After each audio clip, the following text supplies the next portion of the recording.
Welcome to Down and Out but Statistically Average podcast. We're two friends here turning our coping mechanisms into content one episode at a time. Much my co-host here, Nate. He's a Texas Rangers loyalist. He's experienced tons of meltdowns in the bullpen, but it's okay. We still love him anyways. My name's Connor. I'm a lifelong Notre Dame football fan. My hopes are up very much now that the Irish are 10-2 and we are hopefully playoff bound. Today we're going to get into talking about both Texas Rangers and the Fighting Irish, of course. We're going to start off talking about the Texas Rangers. Now, I've talked with Nate a little bit beforehand. We've got some updates. There's some news in Rangers world that I'm not really privy to because I don't care one rip about his team. So, my friend, educate me on your newest updates that you have. You had some player movements. You had some new developments. What's up, bro? Oh man, Where the floor dude. won't. There's just so much going on in the world. Yeah, no. So there's been a few things that have happened in the off season here that are relevant to the Texas Rangers. And there's plenty of mixed reactions to it. So I'm going to give my own opinion because my opinion is the one that matters on this podcast. With my friend Connor, Really? as well as among all of our viewers. All of y'all can just It's okay. not talk or anything because I'm what matters. So with that in mind, where we're at now is the first change that was made is that Bruce Bochy is no longer a manager. So he's moved. I can't remember if he retired, died, or got traded, but he's no longer on the Texas Rangers. All three, So all three, all three. for all intents and purposes, he's dead to me. So no, I'm just kidding. No, I appreciate and I really appreciate Bruce Bochy for everything that he's done first and foremost because he got us that first ring and only ring to date. With Bruce Bochy's departure, it opened up that slot, and it's now being filled by a much younger Skip Schumacher. So Ah, definitely not. Skip Schumacher definitely doesn't have nearly as much postseason pedigree as yeah, Bruce Bochy does. I mean, most people alive don't. Like Bruce Bochy is a pretty high bar to be setting in terms of postseason pedigree and experience right. and all of that. But that being said, I for one, I believe that Bruce Bochy's he's had his day. I think he very much has earned his place in Cooperstown in the Hall of Fame. Oh, But it's absolutely. it's time to let history be history, and it's time to go back to the roots of what the Texas Rangers core culture is, which is Yeah. young people and volatility. That's what we got out of this. That's we have bullpen meltdowns some years, some World Series years, and we have Yeah. flukes. But the last 2 years, what we've been seeing, and it has to be ultimately the fault of leadership, which kind of lives and dies with Bruce Bochy and Chris Young. But with the leadership that we've had two very subpar seasons back to back Okay. since like 2024, 2025. It's just we've had our little bright sparks, but we keep, we've changed around everything else. We've had the most elite pitching staff, at least starting pitching rotation in terms of ERA and performance. We had the Yeah. most elite one in all of baseball this past year, 2025, and we Did you didn't guys even get an award for that recently? something about it. I don't even care because it Yeah, didn't. it was like some Again, sort we of end of year award where it was like the best right. pitching No, we unit. Yeah. didn't even get into the postseason. Yeah. That's kind of where everything lives and dies for me. But personally, it's just, hey, if it'd be one thing if we had high peaks and then low lows. Like that's the Texas Rangers fandom. Like we're Yeah. not Yeah. ever going to be the Yankees or the Red Sox or the Dodgers, and I don't want us to be with these super high paying, 10-year, Otani contracts and all this garbage. That's not what I'm here for. That's actually I actually like my Rangers because they don't do that. Yeah. They started to break that mold with hiring what they classified back in 2021 or two, the two pillars of the future of the Texas Rangers, the two pillars being Marcus Simeon and Corey Seager. And Mm. they had big contracts for them and big payroll and Jacob DeGrom, But big we have hire. I some. mean, just Well, spending, throwing money. What? we have some news on Simeon, right? We do. We're going to get there in just a second. But the bottom line is we had payroll. We did payroll. Payroll is not what got us the World Series championship, the World Series win in 2023. World Series Right. win in 2023 was, dude, it was a lot of stars aligning. It was not a systemic, hey, replicable, scalable, process oriented type thing. And you know me, I like my processes. Ask anybody that I work with. Oh yeah. It's not. It was we built that team in 2023 out of duct tape, and it worked. And it was And it great. works. Yeah, and it was really ideal that we had to face the Diamondbacks and not the Dodgers in the World Series because it probably would have ended differently. I'm just being a pragmatist. I love my team, That's facts. but Yeah. 2023 was, yeah, let's just call a spade a spade. It was a fluke. Since But we then, love that fluke. yeah, no, it was an awesome fluke. Don't get me wrong. It was amazing. Let's go back. I'd love to have Best another fluke one. ever. But I would much rather go back to some basics of what I love about the game and about my Texas Rangers. And hey, let's open up some new slots. Let's free up some payroll to Right. give some more opportunity. Opportunity means volatility, but in baseball, not in my work, not at work, but in baseball, I like volatility. It makes things a lot more fun. Oh, it's chaotic. It's It great. really does. So anyway, going back to the topic at hand, Bruce Bochy, he's gone. Skip Schumacher. There's a lot of conflicting thoughts on that. I'm actually not going to go into Skip Schumacher and speculation on him because he's got to, leaders have to prove themselves. I'm not going to prejudge them. I'm just not. The bigger things that have happened are trade things that have happened in the last few weeks. First of all, almost pretty much at the same time, Jonah Heim, star catcher, our primary catcher in the 2023 season, and has been our primary catcher ever since as well. Jonah Heim has been released. And so has Adolis Garcia, El Bombi.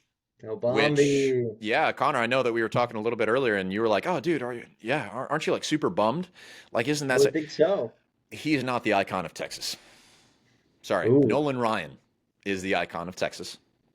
Bruce Bochy is closer to being that, and frankly, I'd prefer Corey Seager or some of these younger guys to be the icon of the Texas Rangers. El Bombi, he's awesome. I loved his energy. I loved how much he rubbed it in the face of the Houston Astros, especially in 2023.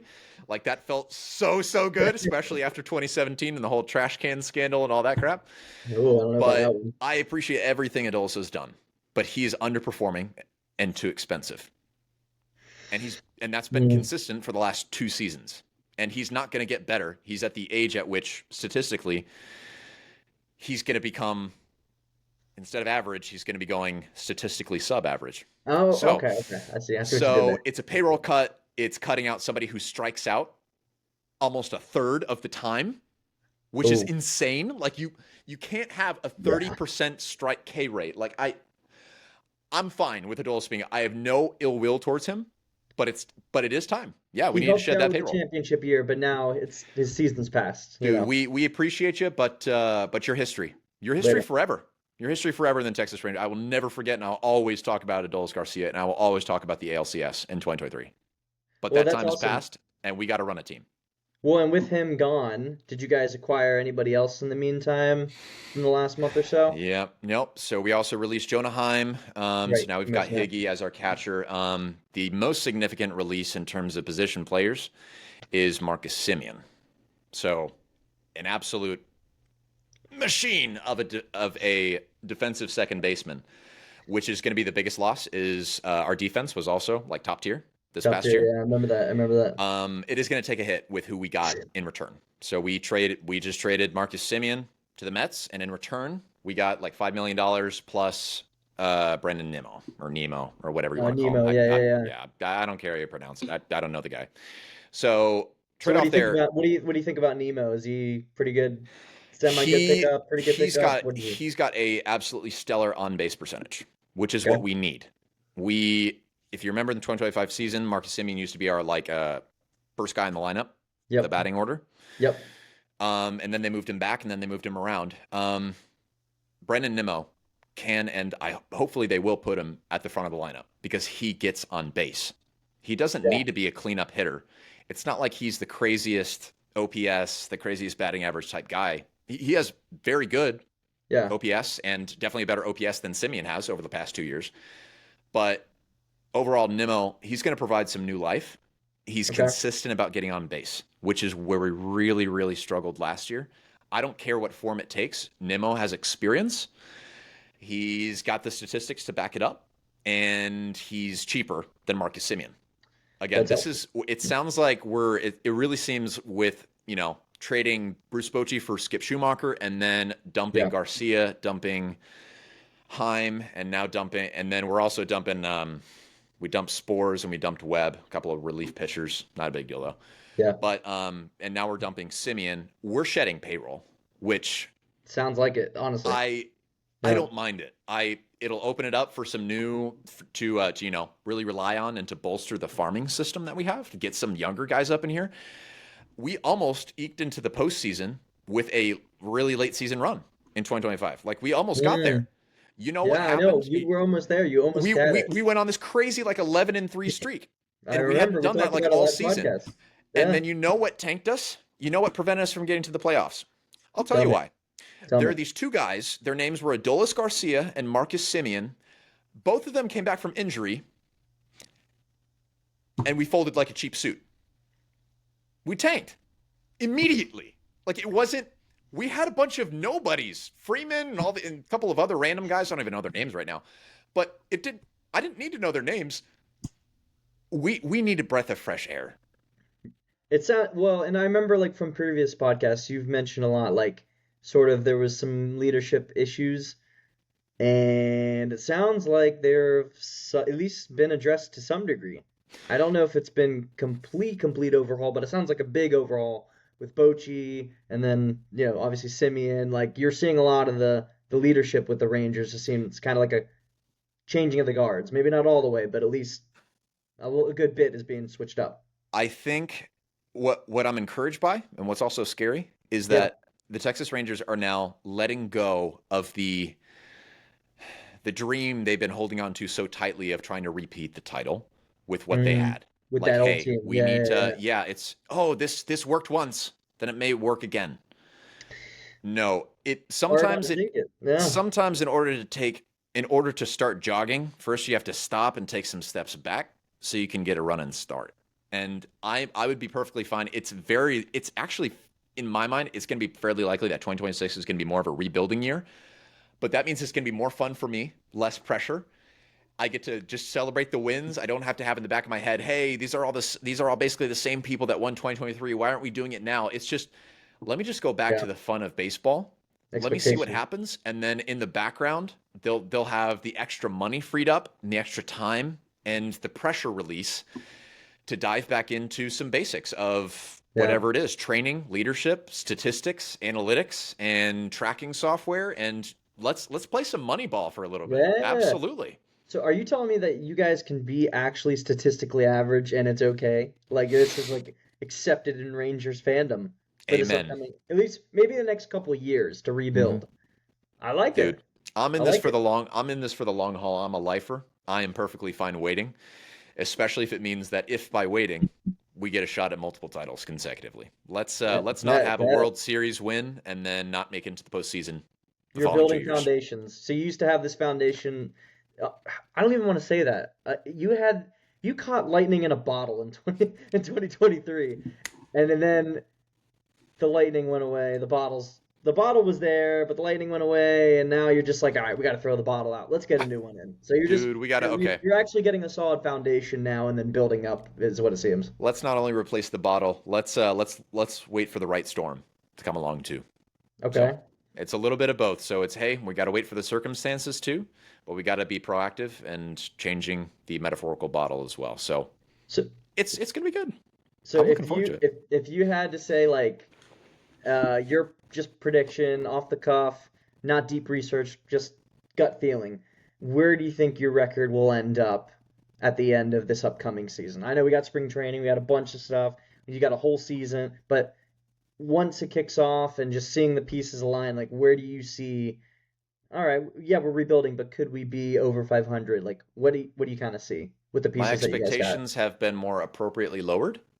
Okay. So as such, I think whatever the outcome, I'm going to be pleasantly surprised by the Okay. 2026 Okay. season. It's going to be Yeah. a fun season. It's going to be different.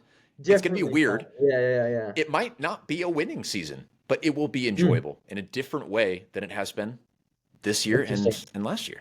You're gonna be kind of like observing it from a different angle. You're not searching for this championship high. You're just okay. Like you're kind of doing the analyzing and seeing all the pieces and how do they mesh and that kind of Let's thing. go back to playing the game as if we love it. Do you feel Let's like just this do year's that. team lost that? Yeah. No, I Yeah. think there's been It's Yeah. just, hey, we need to keep pushing and pushing, and why aren't we doing this? And these crazy high, unrealistic expectations. Yeah. What's wrong with being statistically average? That's what we're doing here, Connor. Listen, you and I know what it's like to be statistically average. I mean, dog, we live it every There's day. nothing wrong with it either, dude. It's stellar. I love Yeah, it. But yeah, honestly, man, it's average. It's we're average. gonna see what happens, and I bet that there's gonna be plenty more trades and such. Like I foresee that this won't be this will probably the Simeon thing will probably be the biggest ticket trade to happen in the offseason, but there'll be Yeah, others, and I'm going with the flow, dude. It's not that I trust great. leadership, I really don't, but I want to see what's new. I'm excited to see what's new. That's all I can say. So with all that being said, Let's we've been go. talking already for 15 minutes about the Texas Rangers, and there's not a whole lot to talk about the Texas Rangers. I'm just, an absolute, weird fanatic about it. But I want to get to, dude, Notre Dame, they really have turned around since Yes. the first 2 games of the season, or first 2 or 3 games, and we've watched a couple of hmm those games together. Well, actually, it's funny you mentioned Uh-huh. that. I'm going to cover and give you a big picture context because the last podcast we did, we had started to really pick up momentum. We were 5-2, but we had some big games to really get under our belt to actually solidify a hopeful playoff run. So real quick, right now, as I mentioned in the beginning, Notre Dame's 10-2. The college football committee rankings, which that's the committee that says, hey, these are the 12 teams that are going to be in the college football playoff, and we have one more week coming up. So it's like a preliminary last ranking almost that just came out it was yesterday or the day before.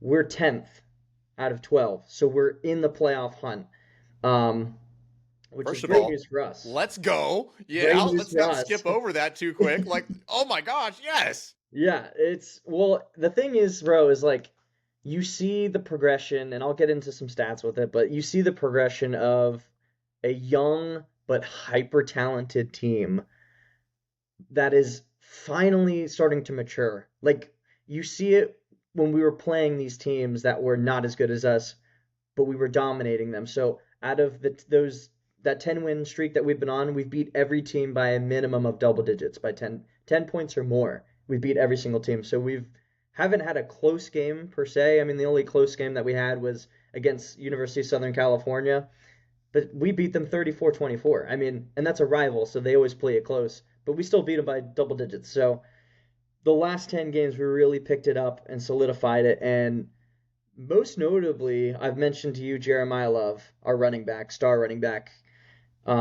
He has finished the regular season with just under 1,400 rushing yards, so he has 1,372 rushing yards on only 199 carries because he's splitting with Jadarian Price, who has, I think, around 800 yards. I didn't get his stats. But Jeremiah Love has 21 total all-purpose touchdowns, which is passing and receiving, or sorry, receiving and running touchdowns. So with those stats, with the seasons he's had, he's actually in the Heisman race. Which are you familiar with the Heisman in college? A little bit. Okay, I don't follow college football a lot, but you have to be a real idiot living under a rock to not understand what the Heisman is. I I just got just to had to say that right treat you now. with a And little bit of yes, to any viewers that are watching this that don't know what the Heisman is, yes, I am throwing shade at you. So, oh yeah, we're yeah. throwing all the shade. Like, You oh got my to know. gosh, like yeah, I don't care about college football like at all, except to the extent that I care about you. But yeah, no, I know what the Heisman is. Oh, I bet, Patronizing me bet. up here. Well, now Okay, that all you right. know, and I don't have to hedge, let's go. Yeah, yeah. All right, so the Heisman, he is actually third in the Heisman race right now. So more likely than Oh, not, he's gonna get it. Yeah, he's gonna get an invite to New York City for the presentation. More likely than not, unless something crazy happens. We haven't had a player be in the Heisman race since really Manti Te'o back in 2012. He was a linebacker, was pretty good, had a phenomenal season. But yeah, I mean, he finished not even in the top two. So Jeremiah Love's in third right now. He's definitely going to go. Well deserving, and it's very rare for running backs to be invited to even go to the ceremony, let alone win it. The last running back to win it was in 2015, Derrick Henry, who is, as we know, is going to be a Hall of Famer in the NFL. Um, so yeah, it's an incredible story to see Jeremiah Love put up these stats, put up the seasons he's had while splitting with another future NFL player, Jadarian Price. Now, I've told you CJ Carr, our quarterback, I've mentioned him multiple times. Now that we're at the end, you saw a really steady progression of his gameplay. He had one iffy game against Boston College, but Yeah. total finishing the regular season, he had 2,741 passing yards, 24 touchdowns, 6 interceptions. So his total QBR rating, which is like your quarterback rating, 82.7, which is basically his a level of efficiency as a quarterback, and he's top five in the efficiency level. Oh So my he's gosh. distributing the ball. He doesn't have a ton of touchdowns, but it's hard to when Jeremiah Love's got 21 of them. He's just hand the ball off because CJ doesn't need to. Offense stayed elite, as I know we've talked about before. Defense, this is the coolest story of our whole team this season. All The right, hit me way with it. Come on now. the way that this defense just turned everything around and um, just finished so strong. It's incredible. It's like I'm watching two different defenses from those first three games to those last few games. All right, You're so building some faith and trust in your new defensive coordinator is what I'm hearing, because I know we talked about that. listen, I'll still hold them to the fire. You started out 3 games, not good. No excuses. But he has turned it around. He's absolutely turned it around. They've had those Amen. conversations. The players have bought in. They've fixed the problems that needed to be fixed, and they've actually, uh, to be honest, Nate, I didn't think they could do it to that degree. I think that they could get better, but I didn't think that they could become on the cusp of elite. They're on the cusp of an elite defense. And I remember I told you, I think in the 1 or 2 podcasts ago that they didn't need a top 5 defense. They just needed a top 25, top 30. They are with those gaudy statistics that were in the beginning. This ungodly to worst defense almost in the nation in the first 3 games. We've closed the gap statistically just in 10 games to where we're already like top 10 to top 20 in most defensive stats just because of how well they've played in those latter 10 games rather than those first two. It's so let me get into it. It's pretty insane. It's All pretty right. insane. So when we those first 3 games where our defense really struggled, we had let up 98 points allowed, which is 32.7 points per game. Those Ugh. first 3 games. So clearly that made us all just go, what the heck? Now where we sit now is insane. We're averaging 16.1, which is ranked 11th in the country of points allowed per game. So you went from 32.7 to 16.1. Massive. Pretty much cut it in half. Nah, statistically average. Yeah, statistically average, exactly. But it's gonna be statistically elite soon. Uh, you're good. You're good. Just throwing some casual shade. That's all Yeah, good. oh, dude, I'll take it. We deserve it as Irish fans, trust me. We do.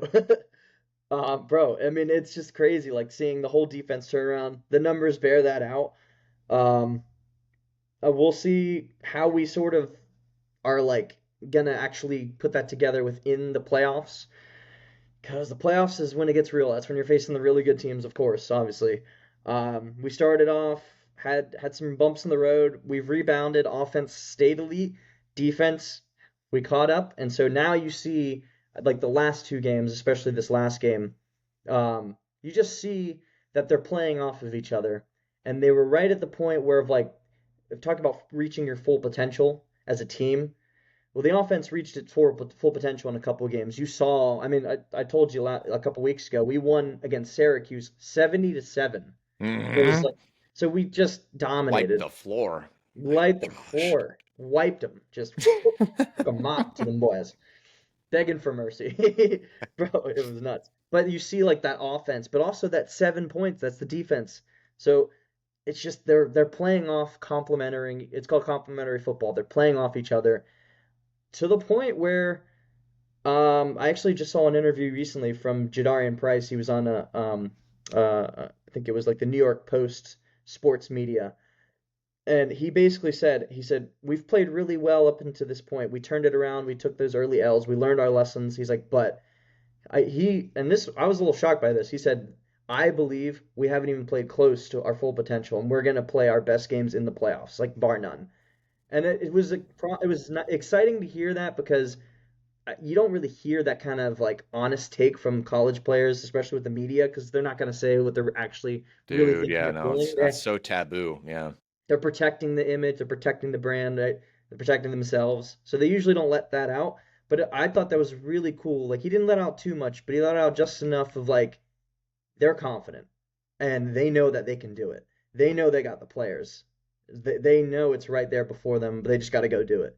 Because last year, as you know, we were runner-ups to the championship. We just lost to Ohio State barely, but this year is it's going to be interesting because we're ranked 10th. But if you look at a lot of the different metrics that people have, like there's the ranking that you have to have because your record, and then there's the actually how's your team performing, and then there's metrics that can measure how you've been performing. And over the last 10 games, we're either ranked like 2, 3, or 1 in these different metric categories, even though we're ranked ninth. So as Huh. fans, we're getting real excited, like the nut jobs like me who No, look at that stuff and research like that. Like we're really getting into it and like seeing, holy crap, like this team is really hitting. They're really firing and they're peaking at the right time. So you just see the sort all of these things come together: defense, offense, chemistry, confidence, all those different things, the leadership. It's all there. We just got to get in, and once we're in, dude, the playoff run is there. The metrics, potential to win it all is there. It really is. It's incredible. data driven decisions are by and large best practice, but we're super fans here, so I'm going to ask you the very expensive question. Metrics aside, what's the likelihood this is the year? Mm.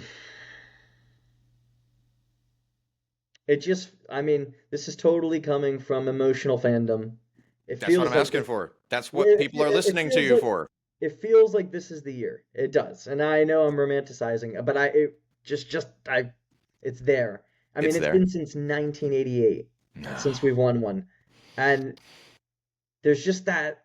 Sometimes in life, there's inflection points when it comes to a program or just an environment where you've had enough for so many years, and now that you finally have it, the team to do it, like you're gonna get it through. Like it almost feels like that's sort of the vibe in from the team and from the fans. From you see it kind of from Coach Freeman and how he speaks.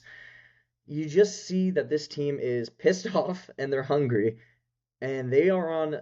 They're not saying it publicly, but I believe they're. I think they want to meet Ohio State again and play them guys because What Ohio better State's the way number is there one to team do it? again. They're undefeated again. They're gonna obviously be in the playoffs and be the number one ranked team to predicted to win it. But I tell you, you put us on a neutral field with them this year compared to last year. Last year they had better athletes, like quantifiably. We just had a good story. This year the talent, we're actually on par with them. And so it's like, all right, talents are on par.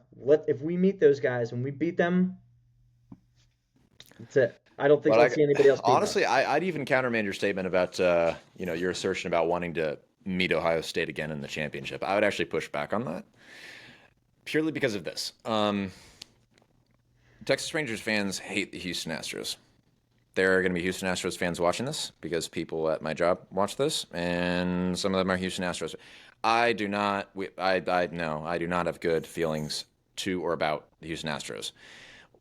I really, really like that the way it worked out in 2023 for my Rangers was that we got to meet the Astros in the whatever the semifinal, whatever you want to call it, before the Yeah. finals, and we eked by, but that was honestly way more exciting than the World Series. The ALCS, the championship series before the World Series, beating the Astros was so much more satisfying and gratifying. It was like, no, not only this, like we're not even going to let you get that far.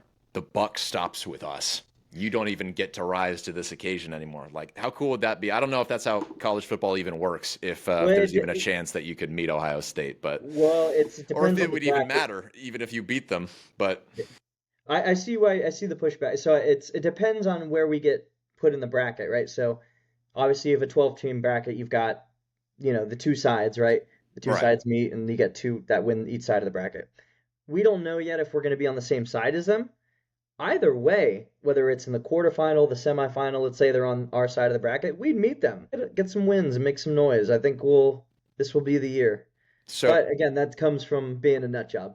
So no, no, no. Well, it comes with the it's territory, all and good. that's why we started this podcast. Is we realized we were both just mutually weird nut jobs, just about entirely different sports.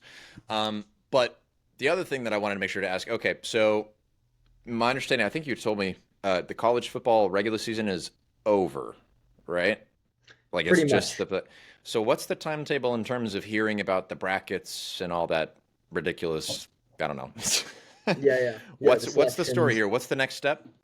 So next step is this weekend is there's conference championships. So Notre Dame's not in a conference, so we don't play. But there's different conferences around the country. They're all gonna have their championship games. So after Saturday, Sunday we'll kind of see the first reflection of what the polling is after that, and then after that we'll kind of have a better picture of what the playoff looks like. And then that Tuesday, we'll really have an idea. Well, actually, we'll have the brackets. And then about December 20th, I think, is when the first, or 19th or 20th, is when the first playoff games are played.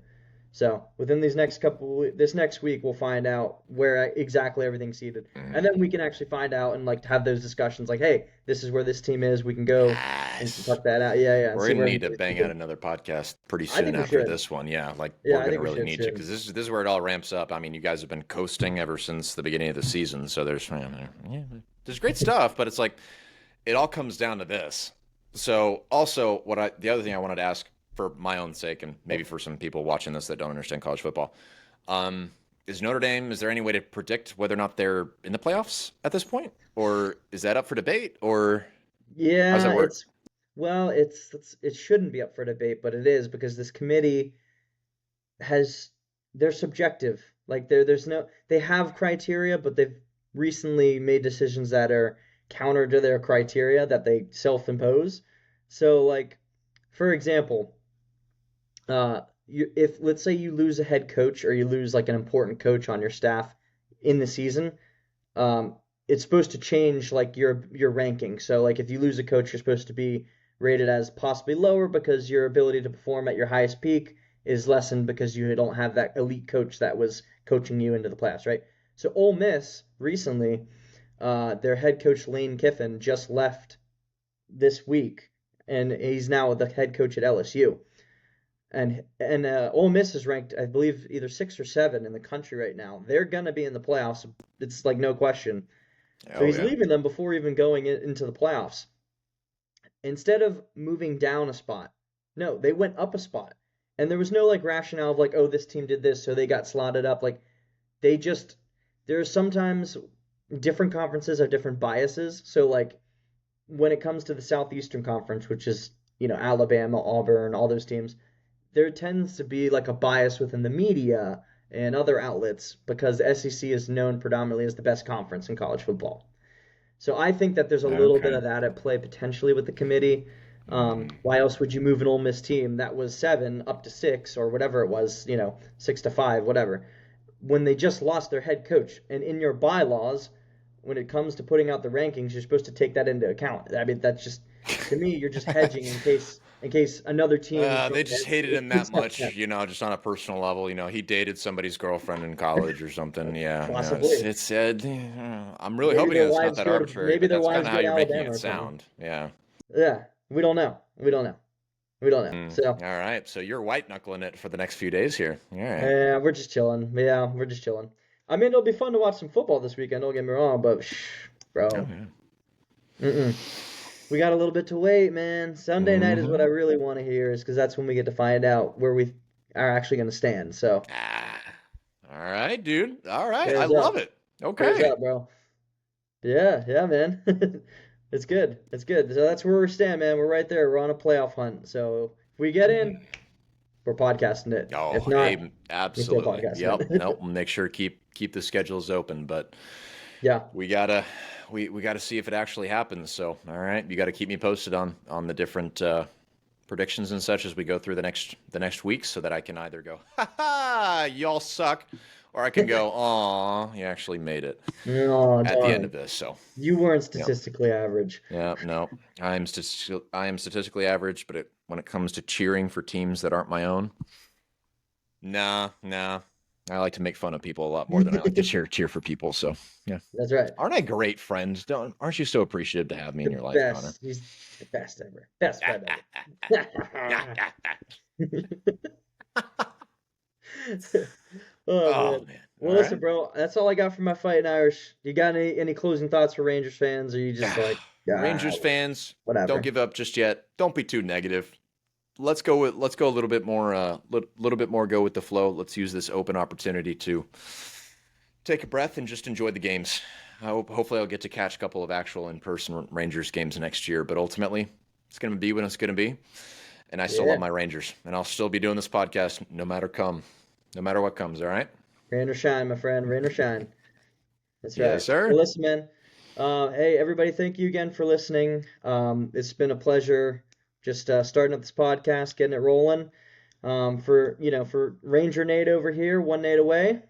My name's Connor, lifelong Notre Dame football fan. My Texas Rangers loyalist over there. This is Down and Out, but statistically average podcast. Thank you so much for watching. Please leave a like, comment, subscribe if you love this video, repost it, share it.